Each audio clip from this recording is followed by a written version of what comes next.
Welcome to the Physics of Flight by myself, Vince Couch. I'm an amateur pilot, physicist, and a teacher. So in this video, we're going to get into the physics of flight, some basic flight maneuvers, and the controls of the airplane. It's a lesson plan I do with my physics class every year, high school level physics, and they learn how to fly, and they also learn the physics of flight. It's about a 2-week or so series of lessons, but they love it. Okay, so here are some images of students going through the physics of flight lesson plans. They actually went through 2 hours of real flight instruction with a certified pilot. They then had to take off from Hobby Airport in Houston, fly to NRG Stadium, home of the Houston Texans, via visual flight rules, shoot an approach, and land successfully at the airport from which they took off. They were also graded for their mission as well as the physics of flight exam. So it was very rigorous and they learned a ton. Okay, so the deep explanation of how a plane achieves lift from the wing can be derived from the Navier-Stokes equation, but that's well beyond the scope of what I want to do here. I'm going to treat lift using a simpler equation, and I'll show you that here in a minute. So let's move on to flight maneuvers and the physics of the flight maneuvers. Okay, so the flight maneuvers that I've executed with the flight simulator include takeoff, achieving a level altitude, and then cutting the throttle, and then inducing a stall via pitching the nose way up, a very high angle of attack. And after each scenario, I'm going to show you the physics of why the plane did what it did when I executed these 3 maneuvers. Okay, so let's start with takeoff. Okay, flight maneuvers. First maneuver is takeoff. Fairly straightforward. Just maximize thrust. Pull out on the throttle all the way. And around 65 miles per hour, you just pull back on the wheel a bit and it will ascend.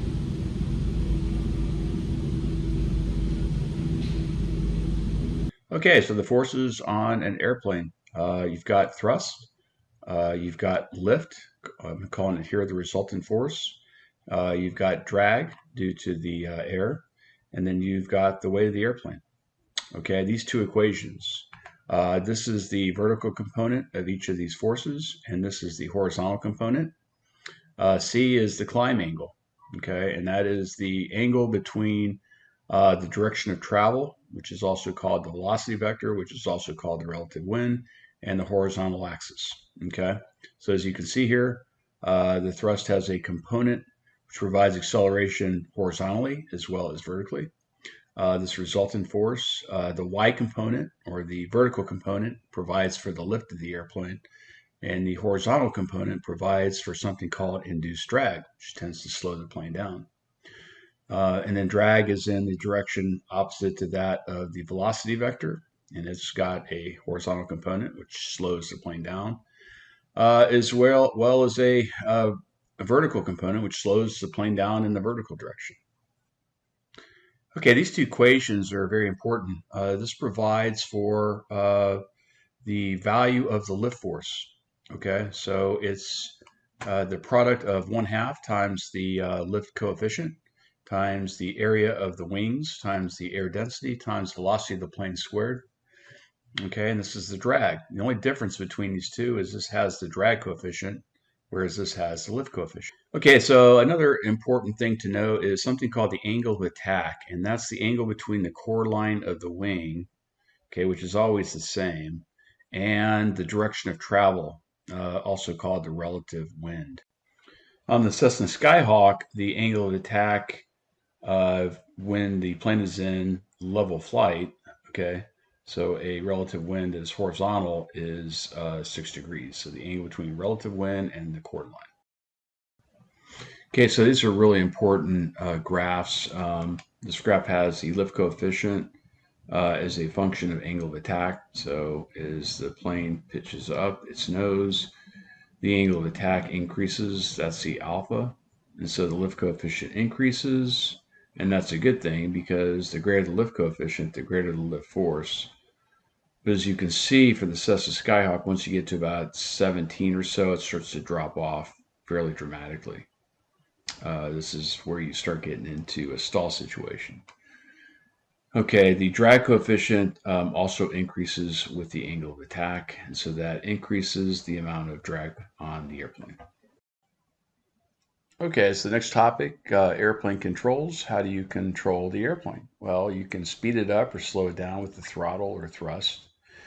You can cause it to ascend or descend with the elevators. Okay, so that's your wheel. You push in to pitch down or nose down, and you pull back to put the nose up to ascend. Okay, and the elevators are back here.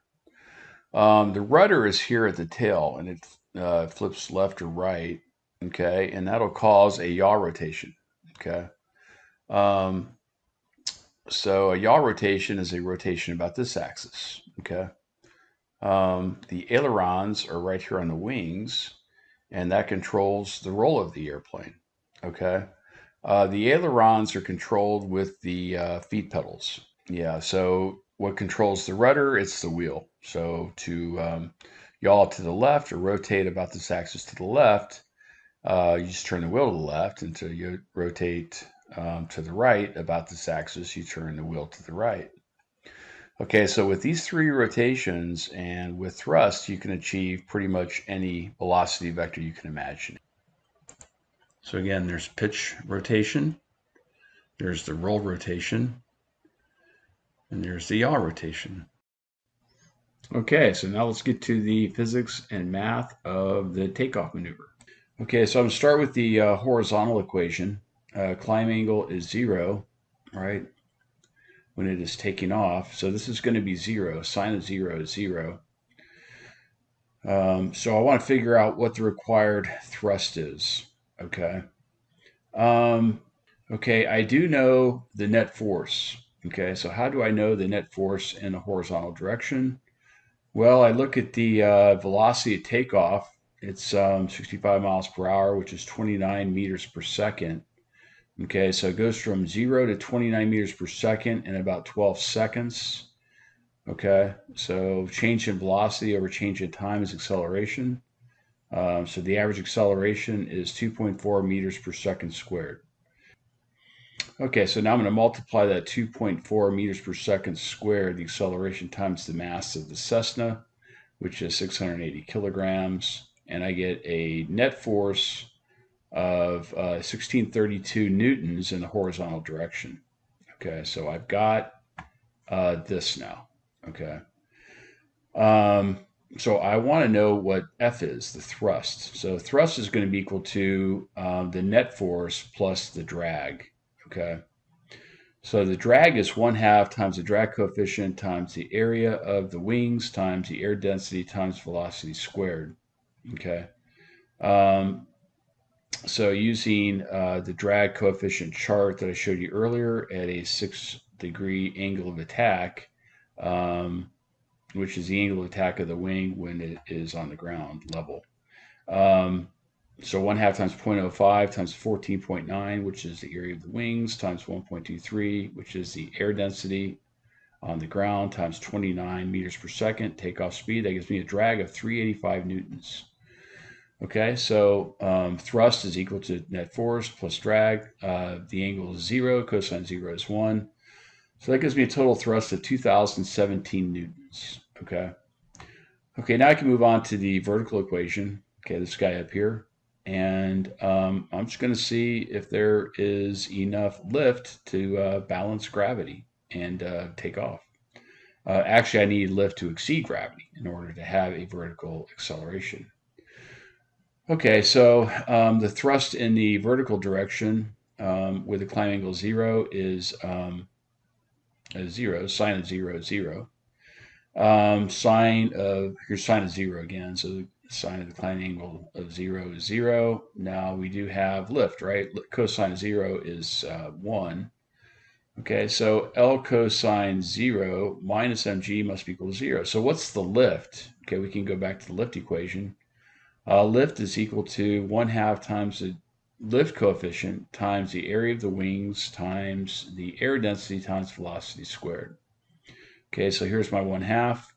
The lift coefficient with an angle of attack of 6 degrees from the chart I showed you earlier is 0.9. Area 14.9. That's the wings, 14.9 meters squared. Air density 1.23 kilograms per meters cubed, and then velocity again is 29 squared. So that gives me a total lift of 6935 newtons. Going to plug that in here. Again, cosine 0 is 1. 6935 minus the weight of the airplane, which we figured out earlier, gives us 668 times acceleration, right? 668 is the mass of the airplane. Okay, so solving this equation for the acceleration in the vertical direction, we get 0.39 meters per second squared. Okay, so if that was 0 or negative, this plane could not take off. But clearly, based on the actual takeoff speed of the airplane, it gives us a positive vertical acceleration. So the numbers make sense and tie to the reality of the airplane taking off at 29 meters per second, which again is 65 miles per hour. Okay, next scenario is reduce throttle to 0.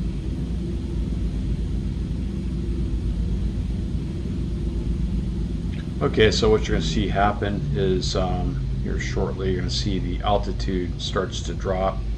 So that's the large circular dial at the top. It's 2 to the left from the right panel. Okay, so right now it's so it's dropping. It's going to drop towards 1,000 feet. You can also see the nose pitching down. Okay, the horizontal speed is dropping as well. Okay, so let's talk about the math. Okay, so let's see if we can explain what we saw using these equations. Okay, so we cut the thrust to near 0. Thrust here is F. So this basically went away. Okay, so when this went away, we lost horizontal airspeed. Okay, the drag will drop some because the velocity is less, and also this isn't mattering too much. But the fact that we've lost all of this, okay, means that we're losing our speed in the horizontal direction, right? This is going to go pretty close to 0. And as a result, your velocity is less, okay? So with this being less, you have less lift, okay? So now let's go to the vertical equation. So we've lost a good amount of this, right? Because the speed has dropped dramatically. And we've lost this. So we've lost this and we've lost this. These are 2 pluses, and here's the minus weight, or the force of gravity. So that's why we're starting to see the plane descend, right? We're getting a vertical acceleration that is negative. Okay, so that's pretty intuitive. Lose the lift, gravity wins, and it's starting to descend. But what about the nose pitching forward, the plane rotating like that? Okay, that's a little bit more complicated. So the drop in the airspeed, again, reduces the lift down here. And this will cause a plane to rotate counterclockwise about the center of gravity, as I said before, right? So here's counterclockwise. This is clockwise, that's counterclockwise. And this is due primarily to the fact that the loss in thrust from the blade will result in less airflow over the tail, which provides for the clockwise rotation, okay? I'll show this to you in a second, but the tail provides for a torque about the center of gravity in the clockwise direction. So we've lost a lot of that. We did lose a little counterclockwise torque as well, but we lost more of the clockwise torque than we lost of the counterclockwise torque, and that's why the plane is counterclockwise rotating to look like that. Okay, so that has implications. So now the resultant vector from the wing is in this direction. Okay, and now it has a component, a horizontal component. So that's adding to airspeed in the horizontal direction. Okay, so we actually start to pick up airspeed as this thing rotates this way. And of course, as it's falling down under the force of gravity, it's accelerating under the force of gravity. So it's picking up airspeed this way. Now it's picking up airspeed this way. So the airspeed is actually, it drops initially and it starts to increase. Okay, so a lot can be learned from the torque equation by studying airplane aerodynamics. Okay, here's the torque equation. This is the force of interest. This is the distance from where the force is applied in the rotation axis, and this is the angle between the force and the r vector. That's equal to the moment of inertia, so the distribution of mass around the point of rotation, times the angular acceleration. Okay, so again, torque about the center of gravity on the plane comes primarily from the lift on the wings, okay, and that's upward. And that, again, that's counterclockwise rotation, and the downward force from the tail. All right, so this is going to exert an upward torque. It's going to cause it to rotate this way counterclockwise. The tail causes it to rotate clockwise. When I ran the scenario of cutting the throttle and you saw the plane rotate this way, nose down, it's because that the torque from lift was greater than the torque down. Okay, the torques both dropped, but this dropped by more than this. Before I cut the throttle, it was stable, right? It was level flight.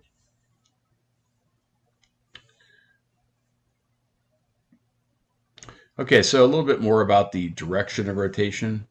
Okay, so let's apply this to lift. For the lift scenario, F is going to be the lift force acting right here. All right, R is the distance from the center of gravity to the center of lift. So R would be right here. It's going to point from the point of rotation to CL. Okay, so here's the R vector. It's pointing to the right. Our lift vector is pointing straight up. Remember the right-hand rule for those of you who have studied high school physics. You grab the R vector first and the force vector second. And your fingers point in the direction of rotation, so that's counterclockwise due to lift.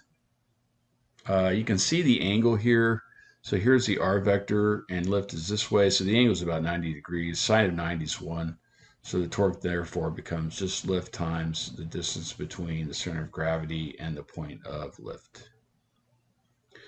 Okay, torque due to the tail. Same idea, but now the force is the force on the tail. R again is the distance from the center of gravity to the force. So even though the force from the tail is less, because the R vector is much greater to the tail than it is to the center of lift, you're actually going to have a fair amount of torque here. It's a much longer moment arm. Okay, so again, we're going to put the R vector. The R vector is pointing from here to here, so I'm putting that vector here. And the force vector this time is down. So the right-hand rule says, right, grab the R vector first with your right hand and the F vector second, and your fingers point in the rotation of, or in the direction of rotation. So as you can see, this is going to be clockwise. So clockwise, counterclockwise, and the net effect, in most cases, is stable flight. But again, depending on other things like the elevators, etc., we can pitch this thing pretty much any way we want to pitch it.